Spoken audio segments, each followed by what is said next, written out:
Assalamualaikum warahmatullahi wabarakatuh. Perkenalkan, nama saya Alicia Regina. Saya Rida. Saya Alda. Di sini kami akan menjelaskan tentang sistem pernapasan. Sistem pernapasan adalah organ dan struktur tubuh yang memungkinkan kita bernapas. Sistem ini meliputi paru-paru, mulut, hidung, dan struktur seperti tabung yang menghubungkannya. Ada juga memiliki otot dan pembuluh darah yang menopang sistem pernapasan, serta tulang rusuk untuk melindunginya. Ada beberapa fungsi, yaitu menghangatkan dan menambah kelembapan udara yang dihirup, melindungi tubuh dari partikel yang dihirup, memungkinkan kita berbicara, dan membantu kita mencium. Yang pertama yaitu hidung. Hidung merupakan struktur yang menonjol dari tengah wajah, merupakan pintu masuk ke sistem pernapasan. Hidung menghangatkan, mengkondisikan, dan menyaring udara yang Anda hirup. Hidung juga merupakan rumah bagi organ penciuman yang memberi Anda indera penciuman. Adapun fungsi hidung yaitu yang pertama memungkinkan udara masuk dan mengoksigenasikan tubuh Anda. Yang kedua, berkontribusi pada bagaimana suara saat Anda berbicara. Yang ketiga, menyaring dan membersihkan udara untuk menghilangkan kuman dan alergen. Dan yang terakhir yaitu memberikan Anda indera penciuman. Adapun yang kedua yaitu adalah mulut. Mulut adalah lubang berbentuk oval yang terletak di bawah hidung. Mulut dimulai dari bibir dan berakhir di amandel. Mulut merupakan bagian dari sistem pencernaan dan pernapasan. Adapun fungsi mulut dalam kehidupan sehari-hari yaitu bernapas, berbicara, mengunyah, mengecap, menelan, makan, dan minum. Yang ketiga ada sinus. Sinus adalah rongga berisi udara yang terdapat di dalam tulang-tulang wajah dan tengkorak yang berfungsi untuk membantu resonansi suara dan mengatur kelembapan serta suhu udara di hidung. Fungsinya sebagai ruang resonansi suara, menghasilkan lendir untuk menjaga kelembapan hidung, menyaring dan menjebak debu, alergi, dan partikel kotor lainnya. Yang keempat ada faring.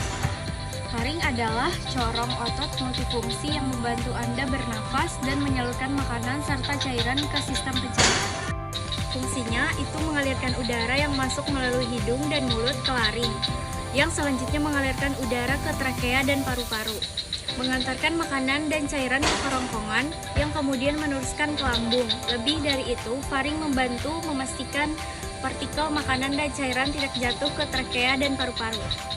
Yang kelima ada laring, yaitu adalah bagian dari sistem pernapasan, yaitu tabung berongga dengan panjang dan lebar sekitar 4-5 cm. Laring memungkinkan kita untuk mengalirkan udara dari tenggorokan atau faring ke trakea dalam perjalanan ke paru-paru. Laring ini juga merupakan alat yang memungkinkan kita untuk mengeluarkan suara, sehingga bisa disebut dengan kotak suara. Fungsi dari laring ialah bernapas, berbicara, berteriak, dan mengeluarkan suara vokal lainnya. Yang keenam ada trakea atau batang tenggorokan. Ini adalah saluran udara berbentuk tabung yang menghubungkan laring atau kotak suara dengan bronkus yang selanjutnya bercabang ke paru-paru. Fungsinya ialah mengalirkan udara masuk dan keluar dari paru-paru dengan dinding yang dilapisi silia, rambut halus, dan lendir untuk menyaring debu serta partikel asing. Selanjutnya ada bronkus, ialah dua saluran udara besar yang berasal dari trakea atau bantalan tenggorokan dan bercabang untuk mengalirkan udara ke paru-paru. Fungsinya ialah sebagai jalur penghantar udara masuk dan keluar, serta melindungi paru-paru dari infeksi karena dilapisi lendir dan silia rambut kecil untuk menangkap dan mengeluarkan partikel asing.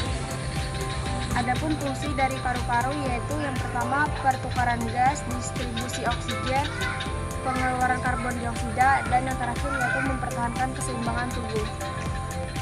Dan yang terakhir, yang kesembilan, itu diafragma. Adalah otot yang membantu Anda menarik dan mengembuskan nafas.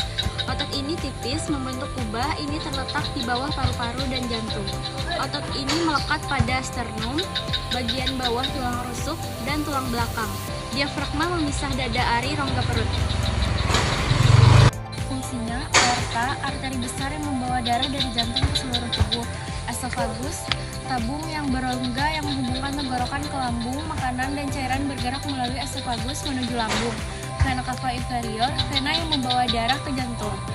Vena phrenikus yang mengendalikan pergerakan diafragma. Saluran toraks, pembuluh yang membawa cairan yang disebut limfa melalui tubuh sebagai bagian dari sistem limpatik. Saraf vagus, yang memiliki banyak tugas penting termasuk membantu mengendalikan sistem pencernaan.